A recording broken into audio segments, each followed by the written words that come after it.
Clip number 46، اس میں آپ قرآن پاک کی سورہ بقرہ کی آیت نمبر 136 سے 138 تک کی تلاوت، ترجمہ اور تفسیر قرآن صراط الجنان سنیں گے۔ بسم اللہ الرحمن الرحیم۔ ترجمہ: اللہ کے نام سے شروع جو نہایت مہربان رحمت والا ہے۔ قولوا آمنا باللہ وما انزل الینا وما انزل الى ابراہیم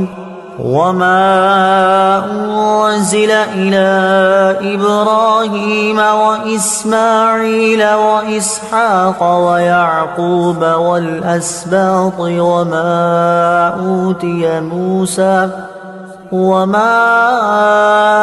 أوتي موسى وعيسى وما أوتي النبيون من ربهم لا نفرق بين أحد منهم ونحن له مسلمون۔ ترجمہ: اے مسلمانوں، تم کہو ہم اللہ پر اور جو ہماری طرف نازل کیا گیا ہے اس پر ایمان لائے، اور اس پر جو ابراہیم اور اسماعیل اور اسحاق اور یعقوب اور ان کی اولاد کی طرف نازل کیا گیا، اور موسیٰ اور عیسیٰ کو دیا گیا، اور جو باقی انبیاء کو ان کے رب کی طرف سے عطا کیا گیا، ہم ایمان لانے میں ان میں سے کسی کے درمیان فرق نہیں کرتے، اور ہم اللہ کے حضور گردن رکھے ہوئے ہیں۔ قولو، تم کہو۔ تفسیر صراط الجنان میں ہے، یہاں انبیاء کرام علیہ السلام سے متعلق چند باتیں یاد رکھیں۔ نمبر 1، تمام انبیاء علیہ السلام اور تمام کتابوں پر ایمان لانا ضروری ہے۔ جو کسی ایک نبی یا ایک کتاب کا بھی انکار کرے وہ کافر ہے۔ البتہ انبیاء کرام علیہ السلام کی تعداد مقرر نہ کی جائے، کیونکہ انبیاء کرام کی تعداد کسی قطعی دلیل سے ثابت نہیں۔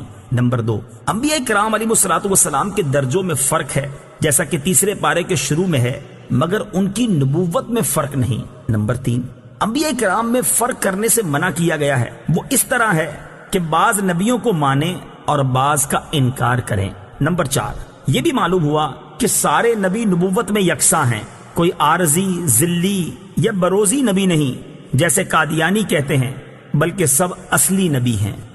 فَإِنْ آمَنُوا بِمِثْلِ مَا آمَنْتُمْ بِهِ فَقَدِ اهْتَدَوْا وَإِنْ تَوَلَّوْا فَإِنَّمَا هُمْ فِي شِقَاقٍ فَسَيَكْفِيكَهُمُ اللَّهُ وَهُوَ السَّمِيعُ الْعَلِيمُ۔ ترجمہ: پھر اگر وہ بھی یوں ہی ایمان لے آئیں جیسا تم ایمان لائے ہو جب تو وہ ہدایت پا گئے، اور اگر منہ پھیریں تو وہ صرف مخالفت میں پڑے ہوئے ہیں، تو اے حبیب ان قریب اللہ ان کی طرف سے تمہیں کافی ہوگا، اور وہی سننے والا جاننے والا ہے۔ بِمِثْلِ مَا آمَنْتُمْ بِهِ، تمہارے ایمان کی طرح۔ تفسیر صراط الجنان میں ہے، یہودیوں کو صحابہ کرام کی طرح ایمان لانے کا فرمایا۔ اس سے معلوم ہوا کہ صحابہ کرام رضی اللہ تعالی عنہم کا ایمان بارگاہ الہی میں معتبر اور دوسروں کے لیے مثال ہے۔ فَسَيَكْفِيكَهُمُ اللَّهُ، تو ان قریب اللہ تمہیں ان کی طرف سے کفایت فرمائے گا۔ تفسیر صراط الجنان میں ہے، یہ اللہ تعالیٰ کی طرف سے ذمہ ہے کہ وہ اپنے حبیب صلی اللہ تعالی علیہ وآلہ وسلم کو غلبہ عطا فرمائے گا، اور اس میں غیب کی خبر بھی ہے کہ آئندہ حاصل ہونے والی فتوحات کا پہلے سے اظہار فرمایا۔ چنانچہ اللہ تعالیٰ کا یہ ذمہ پورا ہوا، اور یہ غیبی خبر صادق ہو کر رہی۔ کفار کے حسد، دشمنی اور ان کی مکاریوں سے حضور پرنور صلی اللہ تعالیٰ علیہ وسلم کو کوئی ضرر نہ پہنچا۔ حضور اکرم صلی اللہ تعالیٰ علیہ وسلم کو فتح نصیب ہوئی، بنی قریظہ قتل ہوئے، جبکہ بنی نذیر جلا وطن کیے گئے، اور یہود و نصارہ پر جزیہ مقرر ہوا۔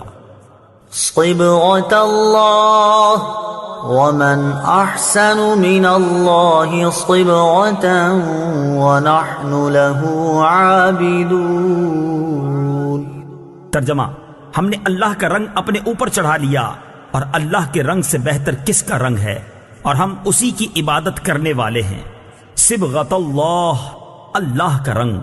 تفسیر صراط الجنان میں ہے، جس طرح رنگ کپڑے کے ظاہر و باطن میں سرایت کر جاتا ہے، اس طرح اللہ تعالیٰ کے دین کے سچے عقائد ہمارے رگ و پے میں سما گئے ہیں، ہمارا ظاہر و باطن اس کے رنگ میں رنگ گیا ہے، ہمارا رنگ ظاہری رنگ نہیں جو کچھ فائدہ نہ دے، بلکہ یہ نفوس کو پاک کرتا ہے۔ ظاہر میں اس کے آثار ہمارے اعمال سے نمودار ہوتے ہیں۔ عیسائیوں کا طریقہ تھا کہ جب اپنے دین میں کسی کو داخل کرتے یا ان کے یہاں کوئی بچہ پیدا ہوتا تو پانی میں زرد رنگ ڈال کر اس میں اس شخص یا بچے کو غوطہ دیتے اور کہتے اب یہ سچا عیسائی ہو گیا۔ اس کا اس آیت میں رد فرمایا کہ یہ ظاہری رنگ کسی کام کا نہیں،